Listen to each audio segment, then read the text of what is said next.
现在欢迎您来到高白手世界。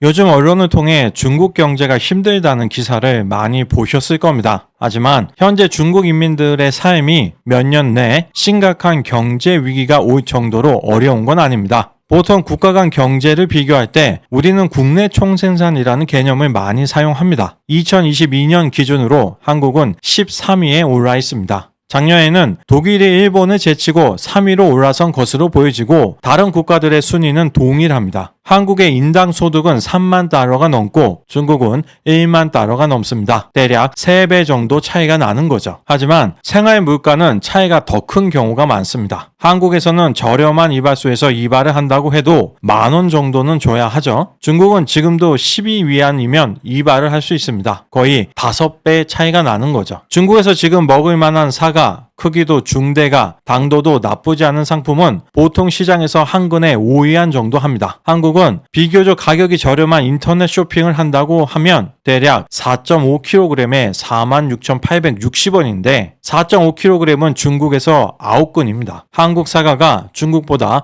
5.6배 정도 더 비싼 거죠. 한우 1kg에 174,150원입니다. 중국 소고기는 보통 한 근에 50위안 정도 합니다. 1kg이 2근이니까 중국에서는 18,400원, 한국이 9.5배 정도 더 비쌉니다. 물론 중국 소고기가 한우처럼 맛있지는 않겠지만 한국의 농산물과 육류의 유통 구조는 정말 이상합니다. 우리와 경제 규모나 소득이 비슷한 스페인도 돼지고기나 농산물 가격은 우리하고는 비교할 수 없을 정도로 싸죠. 단순히 국내 총생산을 US 달러로 환산하면 각 국가별 경제 규모는 확인할 수 있겠지만 물가 수준을 고려하지 않기 때문에 삶의 질까지 파악하기는 어려운 점이 있었습니다. 물론 물가 말고도 삶의 질에 영향을 주는 여러 가지 요인이 있기는 합니다만 아무래도 물가가 주는 영향을 무시할 수는 없을 겁니다. 그래서 물가 수준을 고려한 구매력 평가 지수라는 개념이 도입됩니다. GDP 기준으로는 미국이 중국보다 약 7조 달러 더 많지만 GDP PPP 기준으로 보면 중국은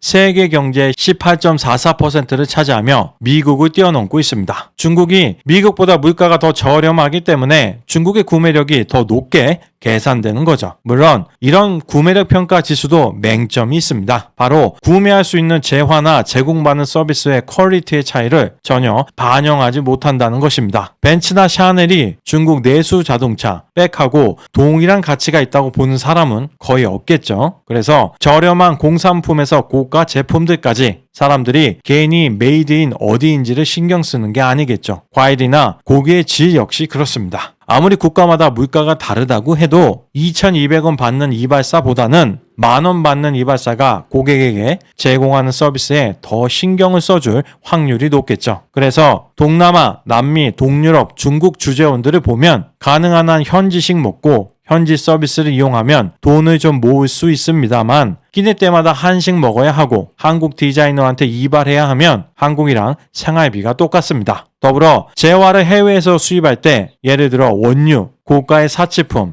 럭셔리 자동차 등은 어차피 달러로 구입을 해야 하니 이때는 PPP가 높은 건 전혀 의미가 없죠. 중국의 물가가 한국보다 훨씬 저렴하다고 해도 미국으로 해외여행을 가면 한국인이나 중국인이나 모두 같은 금액을 지불할 수밖에 없습니다. GDP와 GDP PPP가 크게 차이 나는 좋은 예는 바로 타이완입니다. GDP 기준으로 인당 소득이 35,129달러인데 PPP 기준으로는 77,894달러나 됩니다. 2배 차이가 날 정도면 타이완의 현지 물가는 정말 저렴한 겁니다. 그만큼 근로자의 임금이 낮다는 뜻이죠. 물가가 낮은데 임금만 높은 경우는 거의 없습니다. 즉 타이완은 TSMC를 중심으로 한 반도체 산업은 활황이지만 다른 산업들의 국제 경쟁력은 높지 않기 때문에 전체적인 물가 수준, 임금이 높지 않다고 볼 수 있겠습니다. 그런데 막상 우리가 타이완으로 여행을 가면 물가가 한국이랑 큰 차이가 없다는 생각이 들 겁니다. 아무래도 여행을 가면 관광지 위주로 가게 되니까 어쩔 수 없죠. 대표적인 구매력 평가 지수 중에 하나는 바로 빅맥 인덱스입니다. 물론 환율, 맥도날드 지역 판매 전략에 따라 조정되기는 하겠지만 미국 기준으로 중국이 마이너스 39%인데 타이완은 마이너스 58%입니다. 정리해보면 비록 중국이 한국보다 소득은 3분의 1밖에 안 되지만 생활 물가가 저렴하기 때문에 오히려 경제적으로 스트레스가 더 낮을 수도 있다는 겁니다. 그렇다면 도대체 왜 요즘 각종 언론에서는 친중 인사들을 제외하면 중국 경제가 어렵다는 이야기가 많이 나오고 있는 것일까요? 소득별로 국가 수준을 후진국, 준진국, 선진국으로 나눠본다면 물론 IMF나 세계은행이나 기준은 다르겠지만 편의상 평균 소득 1만 달러 이하를 후진국, 1만에서 3만 달러 미만을 중진국, 3만 달러 이상을 선진국으로 가정하면 한국은 선진국, 중국은 중진국으로 분류할 수 있겠습니다. 중국의 2023년 경제 성장률은 5.2%, 2022년 합계 출산율은 1.07에서 1.09 정도입니다. 반면 한국은 2023년 4분기 합계 출산율은 0.65명, 연간으로는 0.72로 떨어졌고 경제 성장률 역시 25년 만에 일본에 역정당한 1.4%의 성장을 기록했습니다. 보기에는 한국이 훨씬 더 큰 위기로 보일 수 있겠지만 중요한 차이는 한국은 이미 선진국인데 반해 중국은 아직 중진국인데 벌써 성장 동력이 급속히 악화되고 있다는 것입니다. 한국의 소득이 중국과 비슷했던 시기는 1995년인데 당시 한국의 GDP 성장률은 9.6%, 출산율은 여성 1인당 1.63명이었습니다. 더불어 중국은 고령화 역시 빨라지고 있습니다. 베트남처럼 젊은 인구가 많으면 국가의 인구 보너스로 작용하지만 중국처럼 고령 인구가 많으면 그만큼 부담으로 작용할 수밖에 없습니다. 중국은 이미 60세 이상 인구가 3억 명에 근접한 상황입니다. 수명이 점점 더 연장됨에 따라 고령 인구의 비율은 빠른 속도로 증가할 것이고 이 역시 중국 경제를 침체에 빠지게 만들 중요한 요인 중 하나입니다. 그렇다면 도대체 한국은 어떻게 중진국 함정에 빠지지 않았던 걸까요? 우수한 리더, 비교적 공정한 법과 제도, 그리고 여러분의 부모님들이 열심히 일했기 때문입니다. 후진국에서 중진국으로 가는 길은 사실 그렇게 어렵지 않습니다. 후진국들은 워낙에 부족한 게 많기 때문에 인프라만 잘 만들어도 폭발적으로 성장할 수 있습니다. 예를 들어 항만, 고속도로, 또한 낮은 인건비를 바탕으로 경공업 등에서 높은 경쟁력을 확보할 수 있습니다. 지금 베트남의 단계라고 볼 수 있겠습니다. 하지만 경제가 발전해서 중진국에 들어서면 임금, 비용 등이 상승하게 되면서 기존 경공업들의 국제 경쟁력이 타격을 받습니다. 지금 중국의 포지션인 거죠. 베트남이 올라오니까 중국의 노동 집약적 산업이 타격을 받고 있습니다. 그래서 중진국에서 선진국으로 발돋움하려면 고부가가치를 만들어낼 수 있는 산업의 육성이 필수적입니다. 한국도 가발, 신발 만들다가 화학, 제철 등의 중화공업으로 발전했죠. 포항제철, 제철보국, 얼마나 멋있는 말입니까? 산업의 쌀인 철을 만들어 국가에 보답을 하겠다. 그리고 이제는 반도체, 전자, 바이오시밀러, 자동차 등 대한민국의 삼성, 현대, LG, SK, 롯데 등의 대기업들과 근면성실한 많은 근로자들이 대한민국을 선진국으로 만든 겁니다. 한국 정치 못한다, 국회의원 수준이 떨어진다고 저도 많이 비난하고 있지만 그나마 다른 국가들보다는 상대적 우위에 있었기 때문에 기업이 성장할 수 있는 환경을 만들어줄 수 있었던 겁니다. 그렇다면 과연 중국은 지금의 경제 위기를 슬기롭게 잘 극복할 수 있을까요? 중국은 그동안 제조업에 많은 투자를 했고 일정 부분 성과도 있었던 것이 사실입니다. 중국을 세계의 공장이라고 불렀던 시절이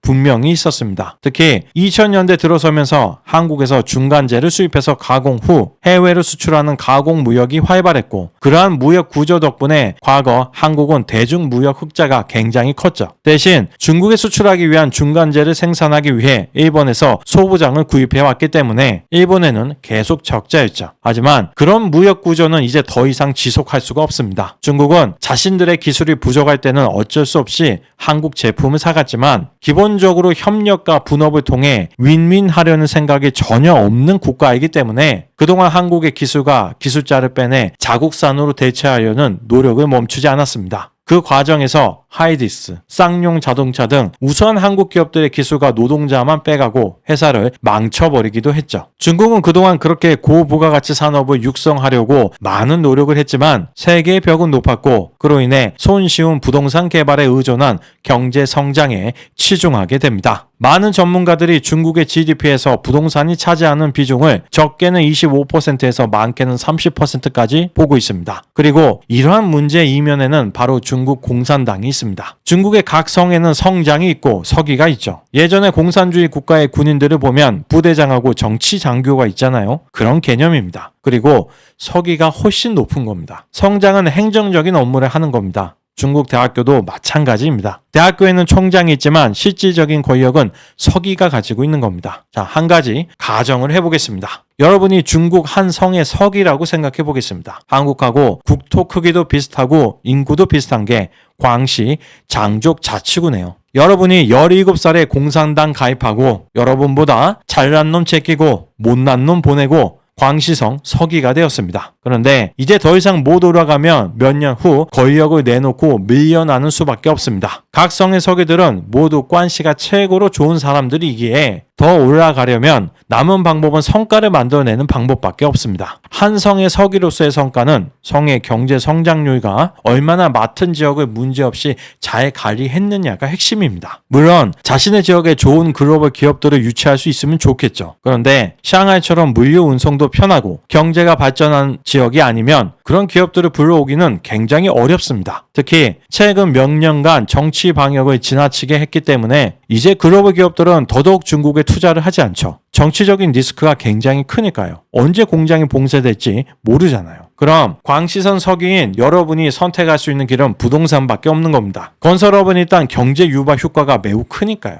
여러분은 일단 부동산 개발 회사에 가능한 한 많은 토지 사용권을 최대한 비싸게 판매합니다. 그럼 막대한 현금이 들어오겠죠. 그 자금으로 기업을 유치하는 데 사용하거나 산업 클러스터를 만든다던가 하는 노력을 하겠지만 잘 안 되면 이제 남은 방법은 치적 사업입니다. 그래서 중국에서 이상한 지역에 대규모 관광지를 건설하고 엄청나게 거대한 간우상을 만드는 등의 일들이 바로 서기들이 승진하고 싶어서 일어나는 겁니다. 내가 이 서기 자리를 얼마나 유지할 수 있을지도 모르는데 장기적인 관점을 가질 필요가 전혀 없는 거죠. 어차피 승진 못하면 퇴직하는 거고 뭐라도 해서 잘 되면 승진할 테니 두 가지 경우 모두 지금 나의 실정에 대해서는 전혀 책임을 질 필요가 없습니다. 한국은 부동산을 사면 계약금, 중도금, 잔금 이렇게 나눠서 내잖아요. 그런데 중국은 계약금 낼 때 100%를 다 내야 합니다. 그리고 집은 몇 년 후 완공되면 그때서야 받을 수 있는 겁니다. 즉 성금 30에서 40%를 지불하면서 계약을 하고 나머지 70에서 60%는 바로 30년 은행 모기지 들어가는 겁니다. 그래서 건설사들이 집 짓다가 망하면 계약한 사람들은 수도, 전기마저 제대로 설치 안 된 집이라도 일단 들어가서 사는 겁니다. 이미 100%를 낸 상태이니까요. 그냥 놔두고 다른 집을 사면 안 되나 하고 생각하실 수도 있겠지만 한국에도 집 두 채 살 수 있는 사람들이 많지 않죠. 이처럼 집안 정부 입장에서는 나중에 어떻게 되든 일단 토지 사용권을 매각해서 손에 목돈을 가지려고 하는 것이고 부동산 개발 회사들은 어차피 계약할 때 100%를 다 받는 거잖아요. 그러니 일단 무조건 팔고 보는 거죠. 수요자들 입장에서는 그동안 부동산이 계속 올라갔으니까 부동산에 투자하는 거죠. 이렇게 한 30년 누적된 결과가 이제 서서히 나타나고 있는 겁니다. 즉 지금 중국의 문제는 빠른 시간 안에 어떻게 해결할 수 있는 성질이 아니라 공산주의라는 제도가 만들어내는 문제점들이 미중 패권 경쟁 등의 외부 요인으로 인해 경제 성장 속도가 줄어들면서 세세하게 드러나는 과정이기 때문에 중국은 앞으로 굉장히 오랫동안 어려운 시간을 보낼 가능성이 큽니다. 물론 당장 2, 3년 내 무너지지는 않겠지만 앞으로 중진국에서 최소 수십 년을 머물게 될 가능성이 높다고 볼 수 있겠습니다. 오늘은 왜 중국 경제가 심각한지에 대해서 이야기해봤습니다. 앞으로 중국 경제의 다른 여러 가지 불안 요인들에 대해서도 천천히 말씀드릴 수 있도록 하겠습니다. 오늘 영상은 여기에서 마치겠습니다. 시청해주셔서 감사합니다.